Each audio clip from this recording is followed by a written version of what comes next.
लीजिए सुनिए सूर्यकांत त्रिपाठी निराला के लिखे उपन्यास काले कारनामे का भाग 6 मेरी यानी समीर गोस्वामी की आवाज में। राम सिंह के पास कोई आदमी न था। वो मील भर के फासले के गांव राजपुर पैदल चले गए। आले की कड़ी खत्म होने के बाद उनका जी डरा कि कहीं नीचा न देख जाना पड़े। घर में कह गए थे कि अखाड़ा नहीं लगेगा। गांव में पूछने पर मालूम हुआ मनराखन तीतर को दीमक चुगवा रहे हैं। पूछते पूछते वो बागों के उस पार वाले किनारे की बाड़ियों में मिलते हुए दीमक के ठिकाने पर गए। मनराखन से बातचीत हुई। जमींदार की आदत जैसी मनराखन बंदगी सलाम के बाद खामोश रहा। राम सिंह ने ठकुराई चाल से प्रश्न किया, कहो मनोहर के क्या हाल हैं? मनराखन ने खानदानी मित्रता के नाते जवाब दिया, वो तो गुंडा जान पड़ता है। राम सिंह, हमको कुछ खास बातें मनोहर की बतला दो। मनराखन, उस्ताद, हमारा ऐसे ही आदमियों से काम रहता है। टेढ़ी लकड़ी ही हम सीधा किया करते हैं। राज हम और कुछ नहीं देते, क्योंकि गांव के भले मानुस हैं। टेढ़े पड़े, घुमाए फिराए गए, फिर सीधे हो गए। जमींदार की ये रोज की कवायद है। राम सिंह, हम इसलिए भी आए थे कि तुम्हारा राज है, तो चले चलो, बुला लो। अभी गया ना होगा, हम तुमको तुम्हारा राज दे दें।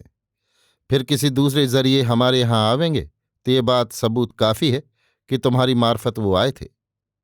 मनराखन ने समझने की कोशिश की, क्योंकि दोपहर में मनोहर ने उससे कहा था, गांव के बाहर का राज हमारे रिश्तेदारों का है।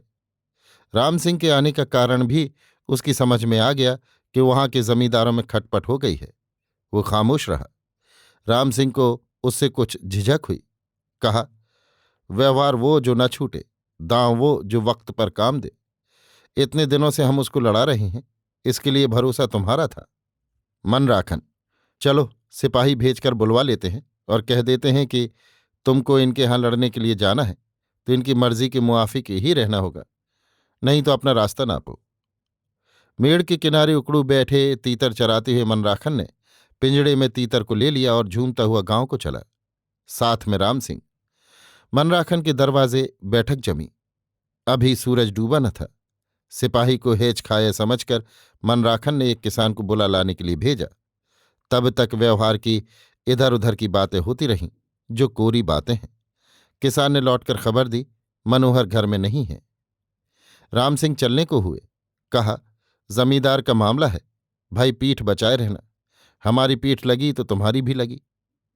मनराखन ने बढ़ावा देकर कहा, इस मामले में उस्ताद को छूने वाला कोई नहीं। कोई ऊंची नीची बात गुजरी तो साले को बंधवा कर भिजवा दूंगा, खातिर जमा रहे। राम सिंह को प्रबोध हुआ। कहा, अब सूर्य अस्त होने को है, चलना चाहिए। बड़ा बुरा हाल हो रहा है। और इसी बात को लेकर बैठे ठाले एक बला गले लगी।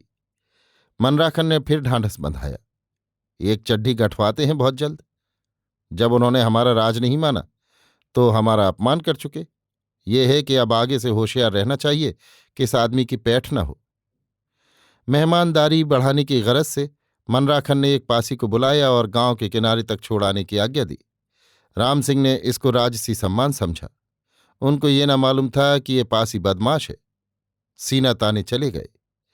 ठंडाई छानकर यमुना 2-3 और आदमियों के साथ उसी सीधे जंगल में गए। निबट चुके थे कि राम सिंह को बागों के भीतर से एक आदमी के साथ आते हुए देखा। पास के गांव का पासी, उसको सभी पहचानते थे। लोगों को देखकर पासी वहीं खड़ा हो गया। राम सिंह से दबंग गले से कहा, अब चले जाओ ठाकुर। लोगों ने ये भी सुना। राम सिंह अपने रास्ते चले गए। घर पहुंचकर दरवाजा बंद कर लिया और लड़कों को समझा दिया कि कोई आवे तो कह दें कि अखाड़ा ना लगेगा। अभी आप सुन रहे थे सूर्यकांत त्रिपाठी निराला के लिखे उपन्यास काले कारनामे का भाग 6 मेरी यानी समीर गोस्वामी की आवाज में।